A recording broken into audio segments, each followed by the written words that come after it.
بسم الله الرحمن الرحيم. يا أيها المدثر قم فأنذر وربك فكبر وثيابك فطهر والرجز فاهجر ولا تمنن تستكثر ولربك فاصبر فإذا نقر في الناقور فذلك يومئذ يوم عسير على الكافرين غير يسير. ذرني ومن خلقت وحيدا وجعلت له مالا ممدودا وبنين شهودا ومهدت له تمهيدا ثم يطمع أن أزيد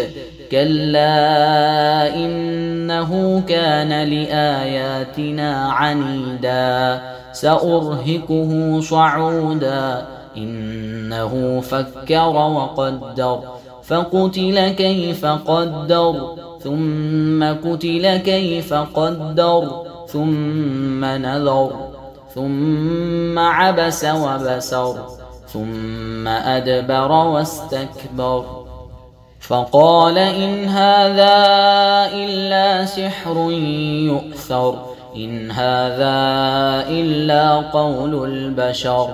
سأصليه سقر وما أدراك ما سقر لا تبقي ولا تذر لواحة للبشر عليها 19 وما جعلنا أصحاب النار إلا ملائكة وما جعلنا عدتهم إلا فتنة للذين كفروا ليستيقن الذين أوتوا الكتاب ويزداد الذين آمنوا إيمانا ولا يرتاب الذين أوتوا الكتاب والمؤمنون وليقول الذين في قلوبهم مرض والكافرون ماذا أراد الله بهذا مثلا كذلك يضل الله من يشاء ويهدي من يشاء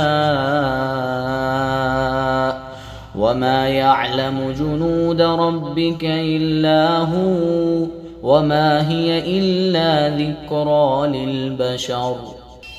كلا والقمر والليل إذ أدبر والصبح إذا أسفر إنها لإحدى الكبر نذيرا للبشر لمن شاء منكم أن يتقدم أو يتأخر كل نفس بما كسبت رهينة إلا أصحاب اليمين في جنات يتساءلون عن المجرمين ما سلككم في سقر قالوا لم نك من المصلين ولم نك نطعم المسكين وكنا نخوض مع الخائضين وكنا نكذب بيوم الدين حتى أتانا اليقين فما تنفعهم شفاعة الشافعين فما لهم عن التذكرة معرضين كأنهم حمر مستنفرة فرت من قسورة بل يريد كل امرئ منهم أن يؤتى صحفا منشرة كلا بل لا يخافون الآخرة كلا إنه تذكرة فمن شاء ذكره وما يذكرون إلا أن يشاء الله هو أهل التقوى وأهل أهل المغفرة